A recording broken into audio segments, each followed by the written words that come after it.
Welcome everyone to our new class. Today we are going to discuss William Shakespeare's famous sonnet, Shall I Compare Thee to a Summer's Day? That is the sonnet number 18 in details with annotations, analysis and rhetorical devices analyzed. So still now, if you haven't subscribed our channel, please subscribe our channel and stay tuned to us. Okay, first of all we'll mention that this sonnet has 3 quatrains and 1 concluding couplet. What is quatrain? You want to know. The quatrain is a stanza of 4 lines, whereas couplet is a stanza of 2 lines. In this part you can see it is colored in different way, and the first coloring part shows the first quatrain, the second coloring part orange shows the second quatrain, and the green one shows the third quatrain, and the purple part shows the concluding couplet. So first 3 quatrains have 4 lines each, whereas the last concluding couplet has 2 lines. So, and what is the rhyme scheme in this poem? And this is the A B A B C D C D E F E F G G. So you know this thing. What is the rhyme scheme? A rhyme scheme that ends with the rhymes, that is called the rhyme scheme.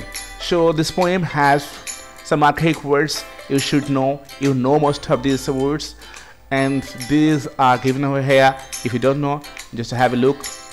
Okay, and now before entering into the poem, we shall know a brief about these Shakespearean sonnets. Shakespeare wrote in total 154 sonnets. Okay, and from 1 to 165 he dedicated to WH, and 127 to 50 were dedicated to a dark lady, and 151, 52, 53 and 54 were dedicated to sonneteers or rival poets. So in this part we should know that who is this WH and her dark lady. Actually, when Shakespeare submitted his sonnets to be published to a man whose name is Thomas Thorpe, then he wrote an editorial column in which he said that Shakespeare got inspiration of these poems from a man who is WH. So WH is a matter of great controversy. There are 2 persons mentioned to be the holder of this acronym. So who are this person? Who are WH? We would like to know. Some critics say it is WH, some say it is HW. So those who demand that it is WH, they mention to William Herbert, and William Herbert is the man who was the Earl of Pembroke. He was a very good friend of William Shakespeare. Maybe Shakespeare got inspiration from this man. Okay, some other person says it was Henry Wriothesley, and Henry Wriothesley was another friend of Shakespeare who might have inspired him for writing these sonnets. And who is the Dark Lady? Dark Lady was a lady in Elizabeth's court who fell in love with Shakespeare. Her name was Mary Fitton. So these are the 3 crucial persons who were involved in Shakespeare's sonnets. Okay, so we have come to know about this, and now let us start the text. We will tell the meaning of the text in simpler words so that you can understand. We will not give long annotations to bore you, rather simple and easier. The first line, Shall I Compare Thee to a Summer's Day, is a rhetorical question.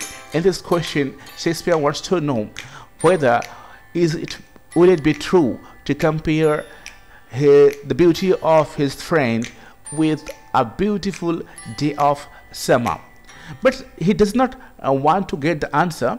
Rather, he asks this question only to assert that it is not true, it is not right to compare his friend's beauty with the beauty of nature, because he says, thou art more lovely and more temperate. Because he means his friend, Shakespeare's friend, art means he was more lovely and more temperate. Temperate means very moderate or very mild or very tender. In the third line, rough winds do shake the darling birds of May. This means in the month of May, rough wind comes and they shake or they demolish or they spoil the darling blooming flowers of that season. So rough wind is a devastating side of summer. It is damaging side of summer season. And he says in the fourth line, summer's lease hath all too short a date. That means the duration of summer is not very long. It lasts for very short time. So there are two faults or blemishes shown by Shakespeare in this first quatrain. Okay, you see, a summer has some faults. Maybe the summer is shiny, but we can see clouds covering the sky and making the day dull. Okay, so in this line, in this quatrain, Miss Shakespeare means to say that thing very clearly. Okay, and the nature becomes dull during this time. Okay, and here he means to say the darling birds of May, the birds means the blooming flowers, they are damaged by the rough wind. Okay, now we'll go to the second quatrain, and here we'll see the meaning line after line and in the true sense of verbal meanings. Okay, sometime too hot the eye of heaven shines. Here the eye of heaven means the sun. The sun shines very hot. Means sometimes the sun shines very hot, and often is his gold complexion dimmed, means his golden color is sometimes faded by the clouds. Okay, you can see his golden complexion, it is shining very bright, but sometimes his golden complexion is dimmed by the clouds. So, and in the third line of the second quatrain, it says, every fair from fair sometimes declines, means all the beautiful things are subject to decay, are subject to die. So every fair from fair are sure to decline. By chance, nature changing course untrimmed. That means sometimes maybe nature's course is not changing, it may remain untrimmed, it may remain unchanged. Okay, what does he mean by the phrase fair from fair sometimes decline? We can give an example from our everyday life. We think the women are to be the most prettiest creature on this earth, but the women are also subject to decay. Their skin may get wrinkled with the course of time. Okay, it is also the same when we see the beauty of nature also. A beautiful flower is blooming in the most supremest form. Okay, but it may be deflowered after 1, 2, or 3, 4 days.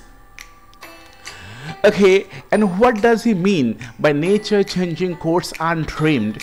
Okay, here you can see the palm trees are untrimmed. Untrimmed means it is not shaped or sized, it is uncut. So means whatever it was, since it took germination and it grew up, it is not shaped or sized or pruned. Okay, it just had the same feature. By this thing, we also can say when summer is running, maybe summer is going on for a long time and it is becoming a dot, or if it is rainy, it may create deluge or heavy flood. So these are also the side effects of nature's beauty. In the third quatrain, we will see he is coming away from nature and he shows that his friend's beauty is eternal. It will not fade. He says, but the eternal summer shall not fade. That means your eternal summer, that means your beauty will not fade. It will not damage. Nor lose possession of that fear the worst, or you will not lose that wealth that you have. The wealth of beauty that you have, you are not going to lose that thing. In the third line of this quatrain, he says, nor shall death brag, thou wanderest in his shade. Okay, death always take the pride that everyone is bound to wander in my shade. They are bound to come to my shade. They are bound to be damaged or decayed. There is a pride in death. Okay, but death in this case, cannot take the pride that the Shakespeare friend is going to be eternally forgotten by people when he is dead. Rather, he will stay alive in the lines of this sonnet. In the fourth line, he makes it clear that when in eternal lines to time thou growest. That means when you will just grow in the eternal lines of this sonnet, and you will just grow up to the end of time, and nobody can forget you, neither death can brag that you are wandering in his shade. So who art thou mentioned here? Obviously thou refers to Shakespeare's friend, maybe the Henry Ridley, or maybe Earl of Pembroke, that is William Herbert. So wow, death is symbolized and it is personified here. Actually, you see in the epics of medieval time, you can see that death is personified and hell is described as a very half dark kingdom where Satan rules. So here death obviously comes with red eyes and takes everyone to the kingdom of Satan, and everyone is forced to stay there for eternal. So, but in this case it is not going to be true.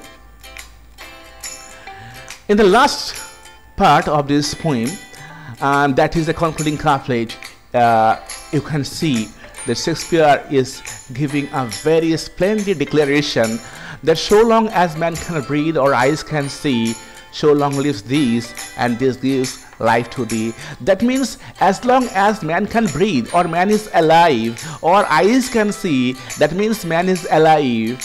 Okay, and that long time, this gives life. Okay, means this sonnet will give life to thee, and it will stay alive in the lines of this sonnet. That means if man is existing on this earth, you are not going to die because your name is inscribed in this sonnet. So this is the simplest meaning of this sonnet.